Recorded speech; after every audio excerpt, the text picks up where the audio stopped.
ओम शांति। आज हम सुनेंगे 22/3/2023 की महावाक्य। प्रातोमुरली ओम शांति बाप दादा मधुबन। बाबा ने कहा, मीठे बच्चे, देही अभिमानी हो रहना यही बड़ी मंजिल है। देही अभिमानी को ही ईश्वरीय संप्रदाय कहेंगे। उन्हें बाप और परम धाम के सिवाय कुछ भी सूझेगा नहीं। प्रश्न है, किस एक बात की धारणा से भविष्य 21 जन्मों के लिए पूंजी जमा हो जाती है? उत्तर है, श्रीमत पर अपनी ऊपर तथा दूसरों पर उपकार करने से। उपकार वही कर सकता जो पूरा देही अभिमानी बने, जिसकी बुद्धि शुद्ध हो। देह अभिमान में आने से अपकार हो जाता है और जमा हुई पूंजी खत्म हो जाती है, घाटा पड़ जाता है। क्रोध का भूत भी अपकार कराता है, इसलिए अपना स्वभाव बहुत मीठा बनाना है। गीत यह कौन आज आया? ओम शांति। जब परमात्मा बाप आकर के जीव आत्माओं से मिलते हैं तो जीव आत्मा को अपना जीवपना भूल जाता है। उनको निश्चित हो जाता है कि हम आत्मा हैं और परमपिता परमात्मा की संतान है। बाकी जो कुछ हम देखते हैं यह देहों सहित देहों के सर्व संबंधी आदि यह तो याद रहना ही नहीं है। बाबा आते ही हैं बच्चों को वापिस ले जाने के लिए। तुम चौंक उठते हो कि यह क्या होता है। ब्रह्मा की अंधियारी रात पूरी हो, सवेरा होता है। देहों सहित देहों के जो भी संबंध है वह टूट जाते हैं। तो चौंक गए हैं कि क्या हो गया। यह पुरानी दुनिया देखने में नहीं आती। बस बाबा और परम धाम ही सोचता है यह पंडित है ना। परंतु बाप को पूरा न पहचानने के कारण, बुद्धि योग न लगाने के कारण देह अभिमान पूरा मिटता ही नहीं। उनको हम बंदर संप्रदाय कहते हैं। जब देही अभिमानी बने तब ईश्वरीय संप्रदाय करें। बंदर संप्रदाय का नारद के रूप में दृष्टांत है। वह भी भक्त था, झांझ बजाता था। उनको बाप ने दिखाया कि देखो तुम बंदर संप्रदाय हो। तो देही अभिमानी हो रहना बहुत मुश्किल है, बड़ी मंजिल है। भले पवित्र बनते हैं, ऐसे अच्छे व बुरे मनुष्य होते ही हैं।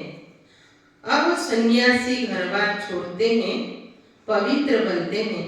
जो घरबार नहीं छोड़ने वाले हैं, गृहस्थी, वही जाकर उन्हें को अपना गुरु बनाते हैं। कलयुग में दुनिया के सभी मनुष्य मात्र नास्तिक निधन के हैं। हे भगवान, हे परमपिता परमात्मा के हैं, पुकारते तो हैं परंतु उनको जानते नहीं कि आखिर भी वही कौन है। पुकारते पुकारते वे थक पड़े हैं। कह देते हैं ईश्वर सर्वव्यापी है, बंदगी भी करते हैं परंतु जानते नहीं। यह तो समझने की बात है। भगवान वास, गीता में भी भगवान वास है ना। यह है आसुरी संप्रदाय। भगवान ने क्यों कहा है तुम बंदर मिसल हो? अपनी शक्ल तो आईने में देखो। भगवान को जानते नहीं, ढूंढते रहते हैं। इसलिए मनुष्य के ही भगवान मिलना चाहिए। ढूंढते हैं परंतु मिलते नहीं। तो जब भगवान आए तो आकर अपना परिचय दे। गीता में पूरा परिचय है। कहते हैं मैं रुद्र हूँ, यह यज्ञ रचा है। अगर कहीं कृष्ण ने रचा तो कहे मैं श्री कृष्ण तुमको राजयोग सिखाता हूँ, परंतु श्री कृष्ण ज्ञान यज्ञ होता नहीं है, यह तुम बच्चे ही जानते हो। बाकी तो सब मनुष्य मात्र आयरन एजेंट है, मुख से पत्थर ही निकालते रहते हैं। झूठ बोलने वाले के लिए कहते हैं इनका मुंह ही काला है। जब संन्यास धर्म की स्थापना होती है उस समय सृष्टि रज्जु है, तो भारत को पवित्रता ही थमाने के लिए यह पवित्र धर्म की स्थापना होती है। उनको रजोगुणी संन्यास कहा जाता है। संन्यास जरूर करते हैं, परंतु रजोगुणी ओहे कोई सतो प्रधान नहीं है। जब भारत कामचिता पर चढ़ने से जलना शुरू हो जाता है तब ब्रह्मा में इस संन्यास का भी पाठ है। इनको कोई सहज राजीव नहीं करेंगे, ओहे भगवान ने नहीं सिखाया था। वे तो भगवान को ही नहीं जानते, एक बड़ी भारी भूल कर दी है। जो श्री कृष्ण को द्वापर में ले गए हैं, बाप बेट भूले हुए मनुष्य को समझाते हैं, परंतु समझाने में बड़ी रिफाइननेस चाहिए। सन्यासी लोग कहते हैं आप सन्यास धर्म की निंदा करते हो, बोलो आकर समझो, पहले बताओ तुम निंदा किसको कहते हो?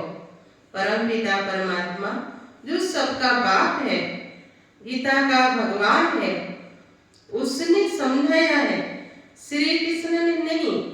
परमपिता परमात्मा ने आकर कहा है कि यह कलयुग का अंत है, मनुष्य की बुद्धि जर्जरीभूत आसुरी बन गई है, यह है ही पतित आसुरी राज्य।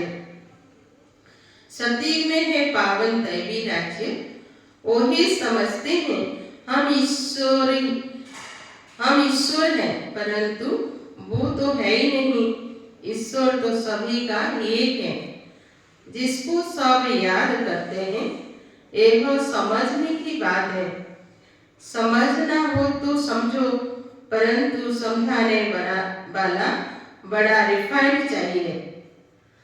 इनमें क्रोध का भूत होगा, वही क्या समझा सकेंगे? क्रोध का भूत, मोह का भूत, लोभ का भूत, छोटे बड़े भूत तो होते ही है। गंदी आदत है, अच्छे बच्चों से भी माया कुछ न कुछ करा देती है। यह है सब देह अभिमान की शैतानी। देह अभिमान आया तो फिर जैसा बंदर हो जाता, फिर वो है बंदर लायक बंदर मंदिर लायक बन न सके। तुम जानते हो मंदिर लायक देवी देवता ही बनते हैं जिन्हों के लिए ही मंदिर बनाया जाता है। सतयुग में तो सारी दुनिया को शिवालय कहा जाता है, सभी मंदिर में रहते हैं। सृष्टि ही पवित्र मंदिर बन जाती है, विश्व शिवालय बन जाता है, जिसमें यथा राजा रानी तथा प्रजा सब पवित्र रहते हैं। तो कोई को बड़ा युक्ति से समझाना होता है। चूहा काटता भी है, फिर फूंक भी देता रहता है। उनमें तो यह अकल है। कोई सन्यासी आदि आए तो पहले युक्ति से उनकी महिमा करनी चाहिए। आओ सन्यासी जी, आप तो बहुत अच्छे हो जो सन्यास किया है, घर बार छोड़ा है। तुमको मालूम है 2 प्रकार के सन्यास है। एक है घर बार छोड़ने का सन्यास, दूसरा है घर बार न छोड़ने का सन्यास। गृहस्थ व्यवहार में रहते राजयोग सीख स्वर्ग का मालिक बनना होता है। कभी सुना है? कहेंगे यह तो बात कोई भी शास्त्र में ही नहीं है। गीता में श्री कृष्ण का नाम डाल द्वापर में ठोक दिया है, तो समझेंगे कैसे? फिर चित्रों पर समझाना होता है। तुम्हारा है घर बार छोड़ने का, सभी तो नहीं छोड़ेंगे। प्रवृत्ति मार्ग है, तुमने प्रवृत्ति में रहते हुए फिर पांचों विकारों का संन्यास नहीं किया है।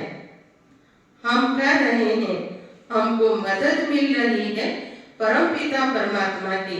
ऐसे गृहस्थ व्यवहार में रहते पांचों विकारों का संन्यास करने से हम स्वर्ग का मालिक बनेंगे। सतयुग में देवी देवताएं पवित्र थे, अभी नहीं है। कलयुग के बाद फिर सतयुग आना है। बाप भी आकर सतयुग स्थापन करते हैं। प्रवृत्ति में रहते कमल फूल समान पवित्र बनाते हैं। तुम कहते हो आग कपूस इकट्ठे रह नहीं सकते हैं, परंतु यहाँ रहते हैं। तुम्हारे पास प्राप्ति की एम ऑब्जेक्ट तो कुछ भी नहीं है। बेहद का पाप जब आते हैं तो पुरानी सृष्टि का विनाश और नई सृष्टि की स्थापना हो जाती है। यह ज्ञान हमको मिलता है नई दुनिया के लिए। बाबा कहते हैं देव सहित जो भी तुम्हारे संबंधी आदि है सबको भूल अपने को देही समझ मुझे याद करो। यह हमारा राजयोग है सतो प्रधान। अब तो है तमो प्रधान, फिर तमो प्रधान से सतो प्रधान सृष्टि जरूर बननी है। सतो प्रधान बनाने वाला रचयिता बाप ही ठहरा। हम उस बेहद के बाप से यह सीख रहे हैं। भगवान एक है, ब्रह्मा विष्णु शंकर को भी देवता कहा जाता है। उनसे नीचे तबके वालों को मनुष्य कहा जाता है। भगवान रहते ही है परम धाम में, हम आत्मा ही वहाँ रहती है। ऐसे रिफाइनेस समझाना है, परंतु योग पूरा नहीं है तो धारणा भी नहीं होती है। बाबा जो समझाते हैं वही किसी को याद थोड़े ही पड़ता है। भले कोई बच्चे कहे हम याद करते हैं, परंतु बाबा मानते नहीं। अगर तुम याद करते हो तो बुद्धि शुद्ध होनी चाहिए और धारणा अच्छी होनी चाहिए। धारणा है तो फिर करानी भी है, उपकार करना है। तुम जानते हो बाबा आकर सब पर उपकार करते हैं। माया रावण अपकार करते हैं। बाबा आकर एक ही बार इतना उपकार करता है तो 21 जन्म हमारा उपकार हो जाता है। उपकार कहो अथवा कृपा आशीर्वाद आदि जो भी कहो, द्वापर में फिर अकृपा हो जाती है। रावण अपकार करते हैं। श्रीमत से ही तुम कोई का भी उपकार कर सकेंगे। फिर देह अभिमानी बना तो अपकार करना शुरू कर देंगे। उपकार करने में भविष्य 21 जन्मों के लिए पूंजी जमा होती है। अपकार करने से जो जमा हुआ होता है वह भी खत्म हो जाता है। जबकि उपकार करना जानते हैं तो करना है, उपकार करना नहीं जानते हैं तो जरूर अपकार ही करेंगे। आसुरी मत पर मनुष्य हरे एक दो पर अपकार ही करते हैं, काम कटारे चलाते हैं। बाबा को भूला, उपकार करना भूला तो वही फिर अपकारी जरूर बनेगा। सेकंड में उपकार, सेकंड में फिर अपकार कर देते हैं। अच्छे अच्छे बच्चे कितने उपकारी थे, उपकार करने की शिक्षा जानते थे, अपने ऊपर भी उपकार करते थे तो औरों पर भी करते थे। फिर माया के चक्कर में आकर भागंती हो गए, अपकारी बन पड़े। कितना अपकार करते हैं, मनुष्य समझते हैं कुछ तो हो जो होगा, जो भागे हैं हम फिर कैसे जाएं। उल्टी सुल्टी बकवाद जाकर करते हैं। गोया जो उपकार करके खाता जमा किया सो फिर अपकार करके अपने खाता को मिट्टी में मिला दिया। ऐसे बहुत हुए हैं और होते रहेंगे। देखो जिसने उपकार किया वही फिर देह अभिमान में आने से अपकारी बन पड़ा। मनुष्य मनुष्य पर ही अपकार ही करते हैं, उपकार कोई कर न सके जब तक श्रीमत पर न चले। अपकार करने वाली रावण मत है, अभी अभी रावण मत पर चल पड़ते हैं। क्रोध का भूत आया और अपकार कर लिया, बाप पर अपकार का कलंक लगा दिया, निंदा करा दी। बाप क्या कहेंगे, ईश्वरीय औलाद ऐसे होते हैं, वही फिर दिल से उतर जाते हैं।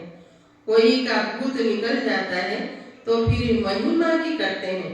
क्रोध बहुत खराब है, इसीलिए बाबा हमेशा कहते हैं मीठे टेम्पर अर्थात स्वभाव वाले बनो। क्रोधी स्वभाव अज्ञान है। बाबा समझाते हैं ममत्व को बिल्कुल छोड़ना है। ममत्व टूटते टूटते जब अंत का समय आएगा तब संपूर्ण बनेंगे। रेस है ना, बच्चे जानते हैं मम्मा पापा पहले पहुंचते हैं तो उनकी मत पर चल फॉलो करना चाहिए, धारणा करनी चाहिए। बाबा के दिल पर चढ़ेंगे तो तख्त पर भी बैठेंगे। अपने से पूछना है कि हम लक्ष्मी को बरने अथवा माँ बाप के तख्त पर बैठने लायक बने हैं। अगर समझते हैं हमारे में क्रोध है तो वही अभी दिल पर चढ़ न सके, न भविष्य में महाराजा महारानी बनेंगे। कदम कदम श्रीमत पर चलना है। अगर ट्रेटर बन पड़ी तो जाकर चंडाल बनेंगे। हुबहू कल पहले वाली बातें बाबा रोज रोज सुनाते रहते हैं। इसमें कहाँ भी फर्क नहीं पड़ सकता। कितना ज्ञान का नशा रहना चाहिए, परंतु जो सर्विस पर होंगे उनको रहेगा। जो जैसी सर्विस करते हैं उनको फल जरूर मिलता है। नंबर 1 है नॉलेज देना, उसमें बहुतों को सुख दे चक्रवर्ती बनाना है, औरों को बनाएंगे। सर्विस की युक्तियां तो बहुत अच्छी बताई जाती है, कहाँ भी सर्विस हो सकती है। फिर करके 100 में से 1 जगेगा, मेहनत का काम है। ऐसे ऐसे रात दिन बाबा का विचार सागर मंथन चलता है, अनेक प्रकार के विचार चलते हैं, कितने विघ्न पड़ते हैं। विश्व को पवित्र स्वर्ग बनाना है, उसके लिए अथाह ख्यालात चलते रहते हैं। ख्यालात करते करते रात से सुबह हो जाती है। इसलिए गाया हुआ है नींद को जीतने वाले बाबा को कभी कभी तो नींद ही नहीं आती। बच्चों को विश्व का मालिक बनाना है तो इतना फिक्र रहता है। तुम बच्चों को भी इतना फिक्र रहना चाहिए कि हम श्रीमत पर कहाँ तक चलते हैं। बाप दादा संग हम बच्चों को ही कुल्ला अर्थात कंधा देना है। सारी पुरानी दुनिया को रवाना करना है। अच्छा मीठे मीठे सीखी लदे बच्चों प्रति माता पिता बाप दादा का याद प्यार और गुड मॉर्निंग। रूहानी बाप की रूहानी बच्चों को नमस्ते। हम सभी रूहानी बच्चों की रूहानी बाप दादा को नमस्ते। धारणा के लिए मुख्य सार है। पहला पॉइंट है कभी भी रावण की मत पर चल देह अभिमान में आकर बाप का अपकार नहीं करना है,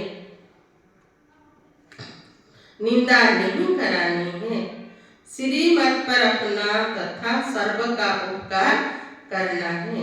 सेकंड पॉइंट है क्रोध का भूत प्रवेश होने नहीं देना है। बहुत मीठा स्वभाव बनाना है, युक्ति से सेवा करनी है। आज का वरदान है संपर्क में आने वाली आत्माओं को सदा सुख की अनुभूति कराने वाले मास्टर सुखदाता भव। आप सुखदाता के बच्चे मास्टर सुखदाता हो, इसलिए सुख का खाता जमा करते रहो। सिर्फ एक बात चेक नहीं करो कि आज सारे दिन में किसी को दुख तो नहीं दिया, लेकिन चेक करो कि सुख कितने को दिया। जो भी संपर्क में आए, आप मास्टर सुखदाता द्वारा हर कदम में सुख की अनुभूति करें। इसको कहा जाता है दिव्यता व अलौकिकता। हर समय स्मृति रहे कि इस एक जन्म में 21 जन्म का खाता जमा करना है। इसका स्लोगन है, एक बाप को अपना संसार बना लो तो अविनाशी प्राप्तियां होती रहेगी। ओम शांति।